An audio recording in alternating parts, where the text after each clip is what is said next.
Skripsi Anda ini. Bismillahirrahmanirrahim. Hari ini tanggal berapa? 13 ya. 13 Agustus tahun 2025,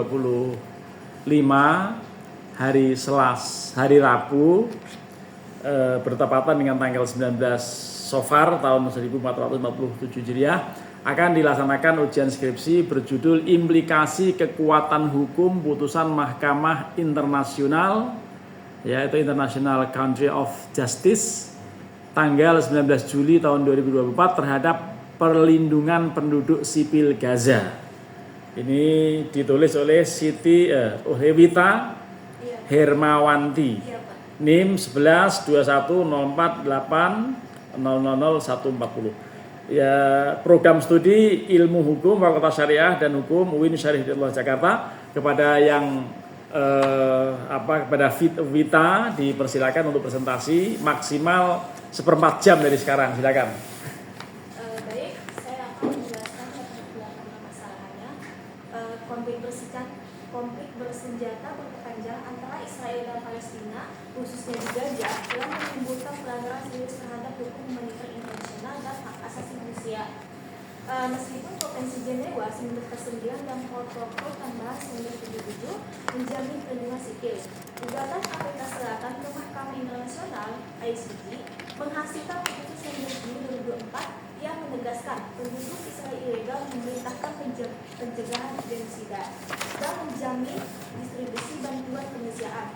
Namun, pelaksanaannya minim karena lemahnya mekanisme penegakan dan tekanan politik global. Sehingga pelanggaran hak asasi manusia tetap terjadi.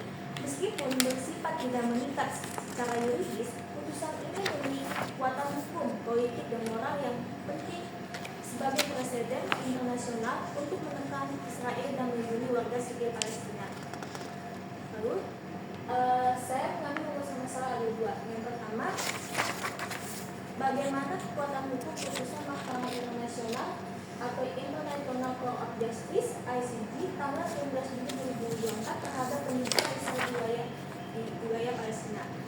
Yang kedua, bagaimana implikasi putusan International Court of Justice atau ICJ terhadap penduduk sipil Gaza dari serangan militer Israel. Lalu tujuan penelitiannya itu untuk mengetahui kekuatan hukum putusan Mahkamah International Court of Justice atau ICJ tanggal 19 Juli terhadap penduduk Israel di wilayah Palestina. Yang kedua, untuk mengetahui implikasi putusan International Court of Justice atau ICJ terhadap penduduk sipil Gaza dari serangan militer Israel. Lalu selanjutnya itu ada manfaat penelitian. Yang pertama ini manfaat penelitian teoritis. Kontribusi bagi pengembangan ilmu hukum khususnya terkait implikasi putusan Mahkamah Internasional 19 Juli 2024 terhadap perlindungan penduduk sipil Gaza. Referensinya penelitian hukum perang hukum internasional dan hak asasi manusia. Yang kedua, praktis. Praktis ini memberikan wawasan bagi masyarakat tentang kekuatan hukum internasional, hak asasi manusia dan peran Mahkamah Internasional, dan menjadi sumber informasi yang mudah dipahami oleh publik. Lalu saya mengambil teori yang pertama, teori tanggung jawab negara. Teori ini menyatakan bahwa negara sebagai subjek hukum internasional utama wajib mematuhi aturan dan norma internasional yang berlaku, serta pertanggungjawaban atas perbuatan atau kelalaian yang melanggar kewajiban internasional termasuk pelanggaran hukum humaniter. Yang kedua, perlindungan sipil dalam wilayah pendudukan. Teori perlindungan sipil dalam wilayah pendudukan ini menegaskan bahwa berdasarkan Konvensi Jenewa 4949 dan Protokol Tambahan 1, penduduk sipil berhak mendapat perlindungan dari kekerasan, pemindahan paksa, dan pelanggaran kebutuhan dasar selama pendudukan militer. Prinsip memastikan negara pendudukan tetap bertanggung jawab melindungi hak-hak sipil selama memberikan kontrol efektif dan pelanggaran dapat dimintai pertanggungjawaban di Mahkamah Internasional atau ICJ tersebut. Lalu selanjutnya ini ada kerangka konseptual.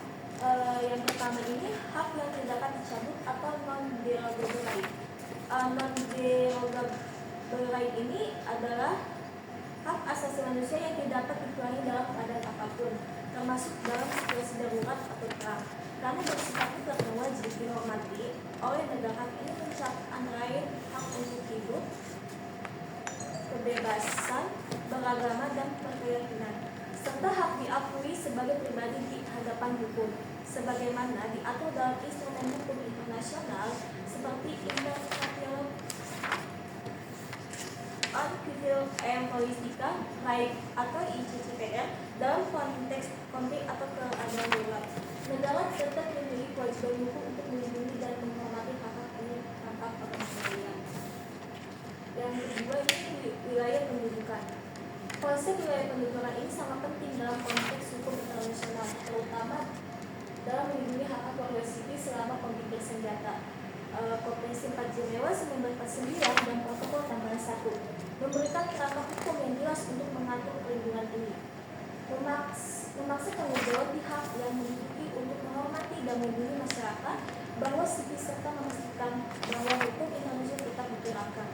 Dalam konteks konflik bersenjata yang berlangsung di wilayah pendudukan, sejauh belajar penting untuk memahami tidak hanya status hukum wilayah tersebut, namun juga perlindungan yang seharusnya diberikan kepada penduduk sipil itu tersebut.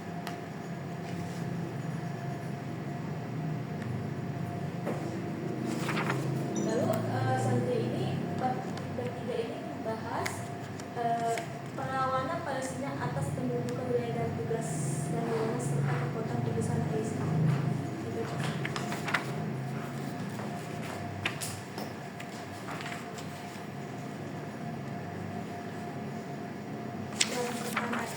Yang pertama ini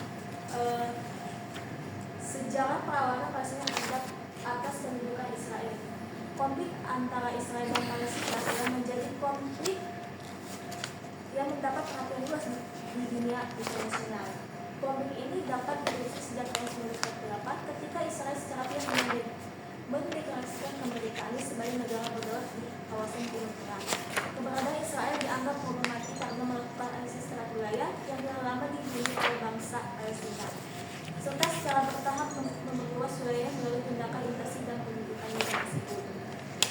Yang kedua, ada perlindungan Palestina melalui organisasi atau Palestine Liberation Organization atau PLO, subjek hukum internasional. Organisasi pembebas Palestina atau PLO telah diakui sebagai representasi sah rakyat Palestina oleh berbagai negara dan organisasi internasional, termasuk Perserikatan Bangsa-Bangsa. Status PLO sebagai subjek hukum internasional memberikan legitimasi bagi organisasi ini untuk mewakili kepentingan hak Palestina di forum internasional, termasuk dalam upaya memperoleh perlindungan atas pelanggaran hak asasi manusia yang terjadi di wilayah penduduk seperti Jalur Gaza dan Tepi Barat.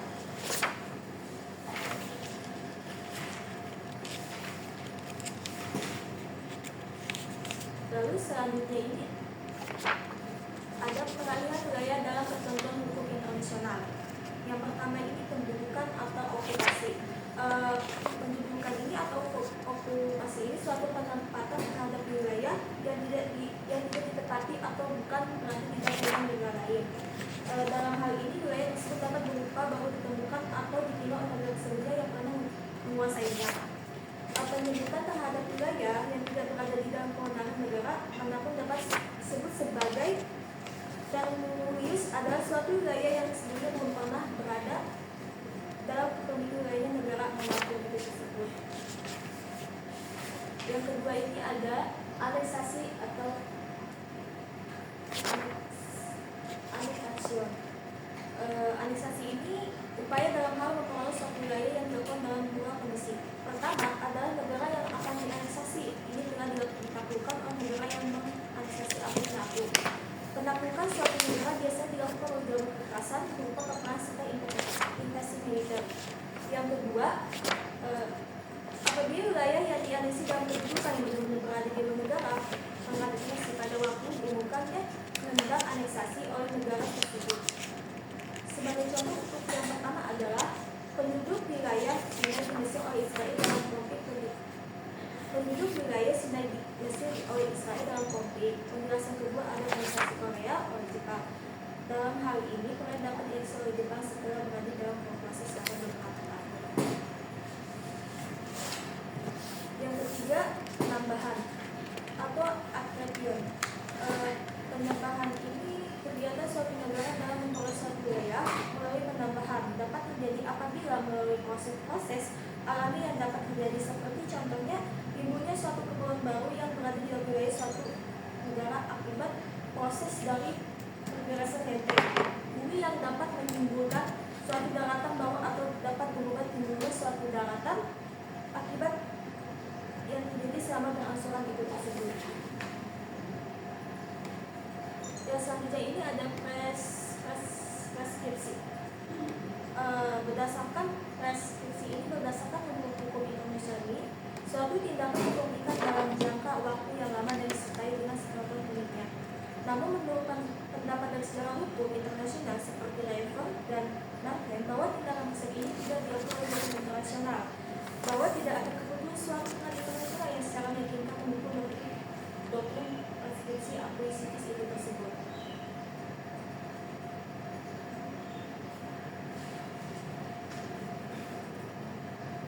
Sudah?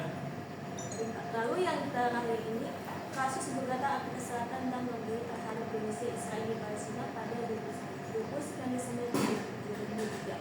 Afrika Selatan ini melakukan gugatan terhadap Israel ke Mahkamah Internasional atau ICJ bahwa tindakan militer Israel di Gaza merupakan pelanggaran terhadap Konvensi Indonesia 1948. Dalam maklumannya, Afrika Selatan minta agar ICJ ini melakukan tindakan sementara untuk mencegah terjadi genosida, menghentikan operasi militer, serta menjamin keamanan bagi warga sekitar Palestina bagi distribusi bantuan Indonesia itu. Sebagai respon atas gugatan tersebut, ICJ mengabulkan sebagian permohonan dan mengeluarkan permintaan sementara tersebut.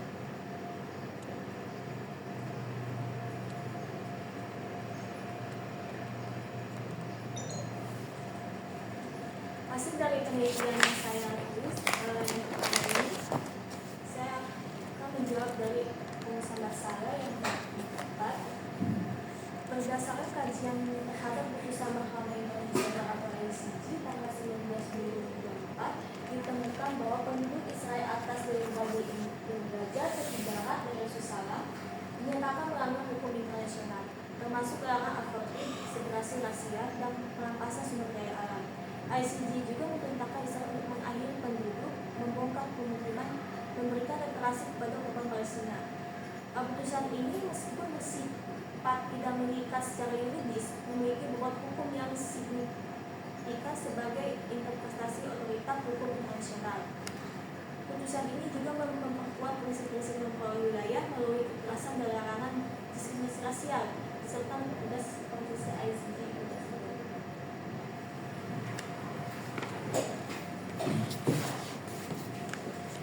Ini bab 5 ini dibaca, Pak. Ya. Oke. Bab 5-nya silakan disarikan saja. Intinya apa? Menjawab rumusan masalah itu. Oke. Ini yang kedua. Putusan ICJ ini bersifat membanding secara yuridis, namun tetap memiliki kekuatan hukum dalam bentuk otoritas hukum internasional yang tinggi sebagian organ paling utama PBB atau Perserikatan Bangsa-Bangsa. Pendapat ICJ menjadi sumber internasional yang diakui menurut pasal 381 ICJ. Kekuatan hukumnya terletak pada kemampuannya menjadi presiden dan pedoman interpretasi norma hukum Indonesia itu tersebut, khususnya hukum militer dan hukum hak asasi manusia.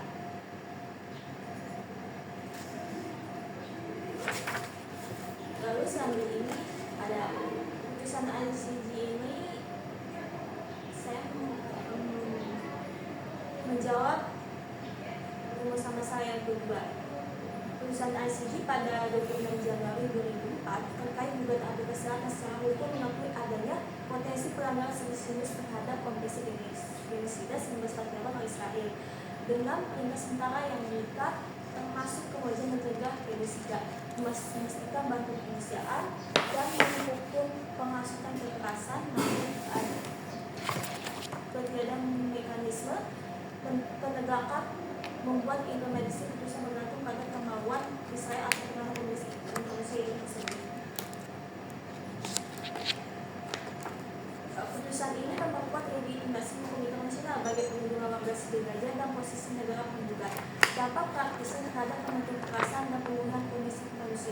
belum wujud secara nyata itu tersebut.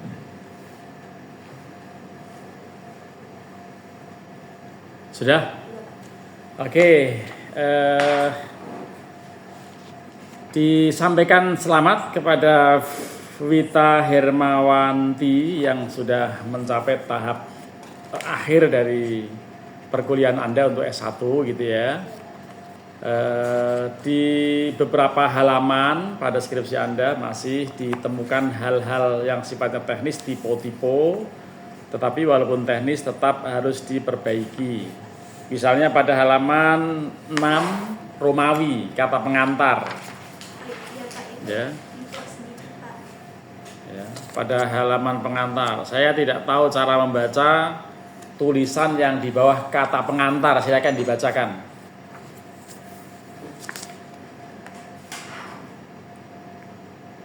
Setelah judul kata pengantar itu tulisan apa itu?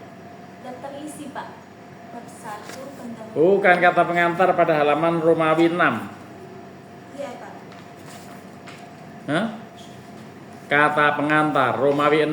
Enggak, ini halaman apa ini? Enggak sama sama ini. Oh, Skripsi ini kita kan? iya, Pak. Itu di situ ada daftar isinya, Pak. Bukan Romawi 6 ini kata pengantar. Oh, kalau pengantar, Pak. Oke. Kirain daftar isinya, Pak. Nah, Romawi 6 pada setelah judul itu apa tulisannya?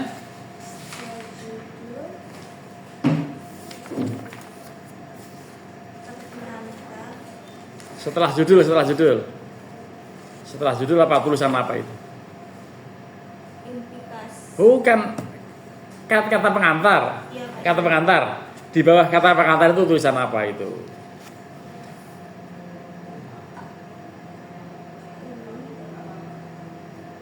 Awalnya ini Bismillahirrahmanirrahim, Pak. Iya, tapi kok begitu tulisannya?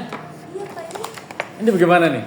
Saya baca-baca nggak ketemu dari tadi. Oh, Pak, ini jadinya Ah, ininya. ini bagaimana baca? Ar-Rahim, Ar-Rahman, terus apa gitu? Katanya, Pak, Bismillahirrahmanirrahim. Ah, Ya, Bismillahirrahmanirrahim.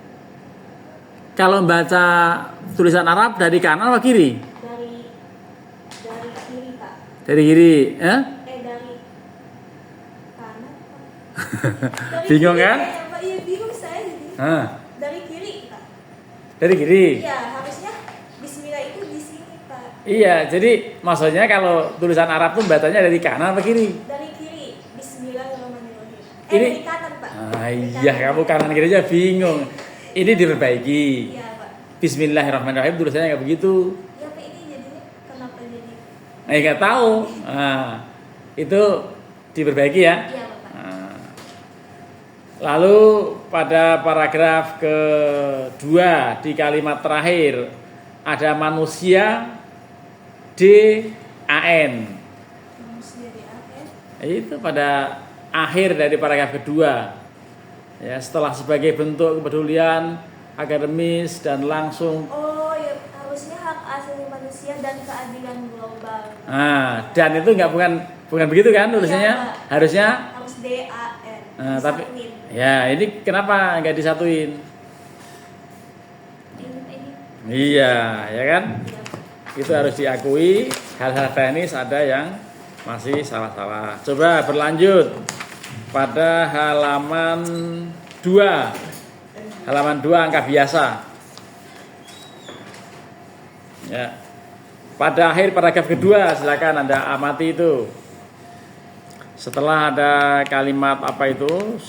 Personil keagamaan serta berbagai objek yang Dalam perkumpulan personel keagamaan, tenaga medis, paragraf kedua. Ya. ini yang dalam perkumpulan tenaga medis, personel keagamaan serta berbagai objek yang dilindungi. Dilindungi. Tertulis seperti ini. Harus disatuin, Pak. Iya, itu kan dilindungi masa begitu tulisannya? Iya, Pak. Harusnya diapain? Harus Disatuin. Kenapa? Karena di situ adalah awalan, kan gitu ya? Iya Pak. Kalau kata depan dipisah, kata awalan disambung gitu ya? Iya Pak. Paham kan? Iya Pak. Nah, termasuk pada halaman 5 baris terakhir. Ada kata-kata apa di situ? Silakan Anda amati. Sebelum ada kata-kata ditentukan oleh putusannya gitu ya. Ditentukan oleh putusan. Ditentukan. Betul kan? Iya Pak, harusnya disatuin juga. Bukan, itu kamu ngambil lihat halaman terakhir nih.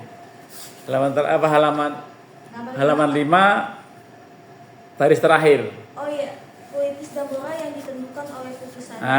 Kata-kata ditentukan.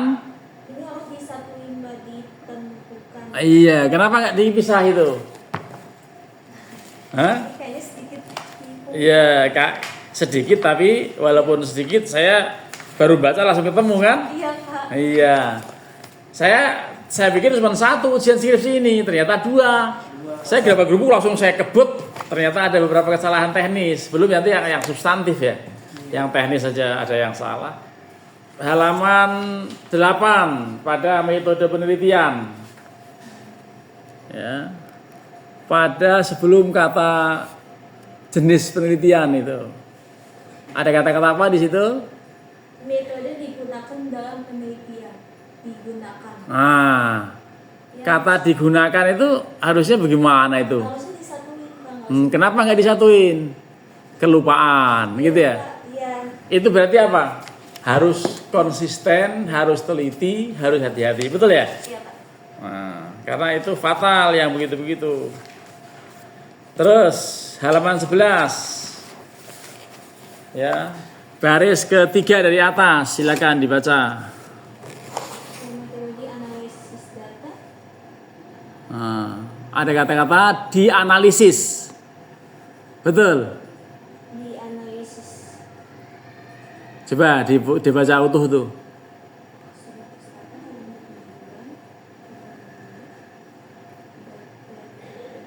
Bukan, baris ketiga dari atas. Yang metode analisis data apa? Ya, baris ketiga dari di atasnya itu, di atas kata metode analisis data. Dalam penelitian menganalisis data dengan menggunakan teknis edukasi data, dibuat baik melalui pustaka. Kamu mencari itu susah sih. Coba ada angka 6. Bukan halaman, angka 6 itu ada metode analisis data, betul ya? Iya Pak. Di atasnya itu apa? Di atasnya itu ada kata apa? Dalam penelitian kualitatif ini. Jangan dalam penelitian. Di atasnya, ini kan di bawahnya. Di atas kata-kata metode analisis data. Ini yang dianalisis dengan cara kualitatif. Iya. Dianalisis. Dianalisis. Oh ini. Bagaimana itu? Nulisnya bagaimana itu? Pak. Hah? Harus di. Itu kayak itu jangan grogi. Mencarinya bingung. Iya. Mencari tempat aja bingung. Di atas, di bawah, Di atas ini Pak Iya, di atas kata-kata metode analisis data ya. Iya. Ada kata-kata dianalisis. Iya. Harusnya gimana? Harusnya disatuin dianalisis. Kenapa? Kenapa disatuin? Karena ini awalan. Awalan disatuin, kata depan dipisah. Harus berdua ini apalin, diapalin. Ayo berdua sebut. Awalan disatuin. Awalan disatuin. Kata depan dipisah. Kata depan dipisah. 3 kali disebut. Ayo, awalan disatuin. Awalan disatuin. Kata depan Dipisah. Satu lagi. Awalan disatuin, kata depan dipisah. Awalan disatuin, kata depan. Dipisah. Jangan sampai kacau lagi. Ya. Contoh kacaunya pada halaman 13. Pada halaman 13, 3 baris dari bawah ada non derogable right, tetap tidak boleh. Boleh bukan itu. Itu juga boleh tuh. Boleh. Harusnya boleh. Harusnya boleh. Apa itu? Ini para pemirsa lihat, ini saya rekam ini ya. Jadi ini harusnya bukan boleh gitu kan. Nah, setelah itu apa? Harusnya boleh. Ya, setelah itu apa kata itu? Gimana ya? Setelah kata boleh, ya itu yang nempel itu, yang nempel dengan kata boleh itu. Non member gerai akas tidak dikurangi. Contohnya apa? Nah, kamu kok bingung banget sih? Kata boleh sudah salah. Ya, Depannya apa? Depan kata itu. B boleh. Depannya itu apa? Setelah itu. Saya belum baca Pak dari sini. Lek. Halaman 13, 3 baris dari bawah. 13. Dari 3 baris dari bawah. Bawah itu kan ini. Jadi 3 baris di sana tuh. Tidak boleh dikurangi. Nah, kata-kata dikurangi bagaimana? Kata-kata dikurangi. Dikurangi harus disatukan. Ulang lagi tadi. Kata depan dipisah, Jangan dipisah. awalan harus Disatukan. Awalan harus digandeng, disatukan. disatukan. Dikurangi awalan apa kata depan? Kata depan dipisah, awalan disatukan. Dia dikurangi itu di-nya awalan apa kata depan? Kata depan. Nah, bingung. Yang awalan digandeng, yang kata depan dipisah. Oh, awalan Pak. Dikurangi itu harusnya awalan. Berarti digandeng. Digandeng. Ini dipisah. Tulisannya kan dipisah. Iya Pak, ini Berarti salah. salah ya. Kata boleh juga bukan boleh. Harusnya boleh. Berarti salah. Iya. Berarti ngaku salah ya. Iya Pak. Nah, maksudnya begitu. Oh, iya. Maksudnya itu, oh iya, perbaiki gitu. Iya. Ya. Ayo halaman 16. Pokoknya meneliti pas Ada skripsi ditulis oleh Nehemia dan seterusnya. Ada 2-3 baris dari situ. tidak sah. Tidak sah gimana? Ini tidak sah. Halaman 16. Iya Pak, 16. Ada skripsi ditulis gitu ya. Iya Pak. Terus di bawah itu kamu baca skripsi ini terkait Terkait dengan protokol tambahan 1 977 Konvensi Jenewa memperkuat perlindungan ini di mana di mana? Oh itu harus dipisah. Karena dia awalan. Karena dia kata depan. Kata depan. Kalau kata depan itu contohnya di mana, di atas, di bawah, di antara, di samping, di kemudian hari, di belakang, di depan itu semuanya adalah kata depan. Kata depan dipisah, awalan harus digandeng. Tadi begitu ya? Iya Pak. Apa tadi? Kata depan dipisah, awalan digandeng, disatukan. Ini kata-kata di mana? Ini harus di kata awalan. Kata depan. Kata dipisah. depan harus dipisah. Terus paragraf itu bawah terus ada kata-kata dilarang. Setelah Remawi 4 di tengah-tengah. Masih paragraf itu. Ya. Dilarang Ya, coba ada kata-kata dilarang, betul nggak?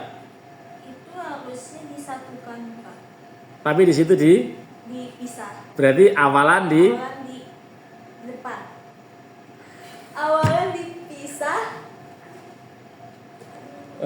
kata depan dipisah, awalan digandeng. Disatukan. Ini gara-gara nggak digandeng, Jadinya jadi salah. ya Pak, jadi Harusnya digandeng. langsung digandeng dan dipisah. Skripsi kok begini ya ngurusnya ya? Ya maksudnya itu ini kan memang nggak bermutu nih ngomongin gini, tapi lebih nggak bermutu kalau skripsi banyak salah.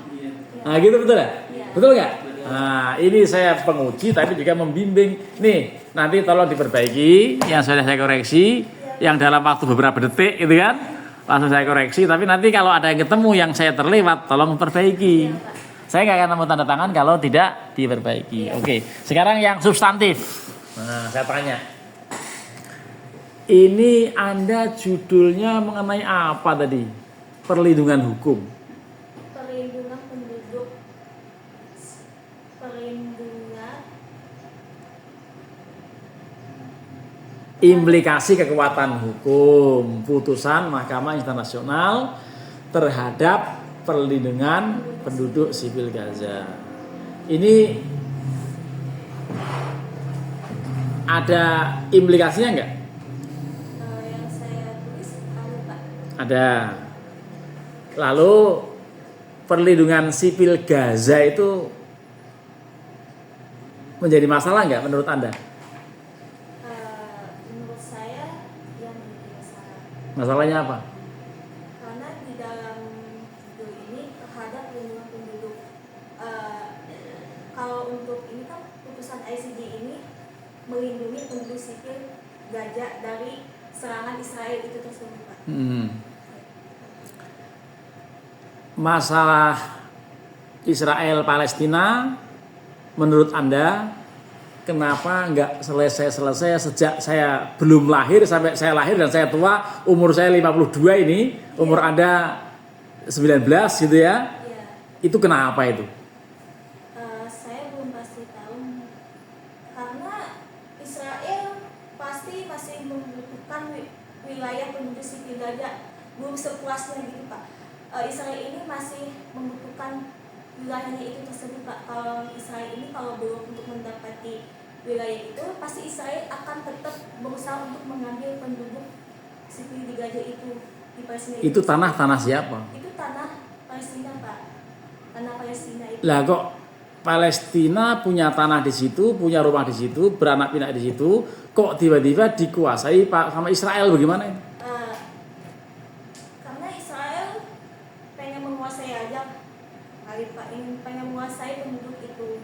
Bukannya ada pendatang baru itu bisa yang mau menduduki Palestina itu kayak daerah Yerusalem itu kalau nggak salah. Nggak tahu kata dia apa. Emang waktu itu kan ada yang Iya. kalau menurut ceritanya beda sih. Sudah, ini bukan ngobrol tapi ini ujian. Iya. Nah, bagaimana menurut penelitian saudari? Menurut saya sih Saudari Winta Apa Wita? Wita Pak. Wita. Untuk saya tuh Waktu Indonesia bagian tengah. iya. Ya. Kalau untuk saya tuh seperti itu Pak. Israel itu pengen sekali menguasai penduduk wilayah Palestina. Itu orang-orang beragama kan ya? Kalau Yahudi agama, ya, Islam agama, Kristen juga agama ya. Tapi agama itu tujuannya supaya orang teratur hidup ya. iya. Betul ya? Iya Pak. Tapi justru orang-orang beragama di tempat orang yang punya tanah suci Yerusalem itu ada Bethlehem, Baitul Lahmi, ada Solomon Temple, tempat ibadah orang Yahudi, ada Masjidil Aqsa. 3 agama besar dunia ini menganggap itu tempat suci. Tapi agama-agama ini malah saling bermusuhan. Apa yang salah? Ini yang salah dari pihak yang bermusuhan aja kan Pak. Kalau ada orang ngomong agama bikin kacau dunia, betul nggak? Iya. Nah nyatanya yang kacau ya di Israel, Ya. 3 jalur Gaza, Palestina, dari saya belum lahir sampai saya lahir umur saya 52 tahun. Mungkin Israel udah seperti itu Pak, sikapnya, kelakuannya. Memang sudah tidak bermanusiawi. Hah? Tapi mereka manusia bukan? Apa Pak? Manusia bukan? Ya manusia Pak, manusia. Pinter-pinter loh itu. Orang pinter-pinter. Itu dokter-dokter, ilmuwan-ilmuwan itu semuanya umumnya dari Yahudi, itu orang-orang pinter semua itu. Tapi kok begitu sikapnya? Menurut Anda bagaimana? Menurut saya ya Israel sikap seperti itu hanya untuk menguasai wilayah yang bukan. Kenapa mereka serakah? Apa Pak? Kenapa mereka serakah? Menurut Anda mereka serakah nggak? Iya Pak. Kejam nggak mereka? Iya Pak. Hah. Jadi kita harus bagaimana? Harus takbir ya? Takbir gitu ya? Iya.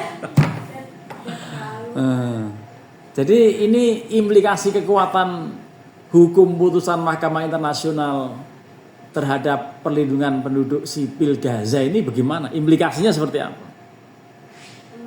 Yang saya baca Bukan yang saya baca aja, yang saya teliti dan hasilnya begini gitu dong. Yang saya pilih implikasinya itu menurut hukum putusan internasional tidak mengikat atau membimbing secara yuridis, tidak mengikat atau membimbing. Itu implikasinya yang saya ketahui. Kalau dalam masuk ke kekuatan hukum putusannya ini implikasi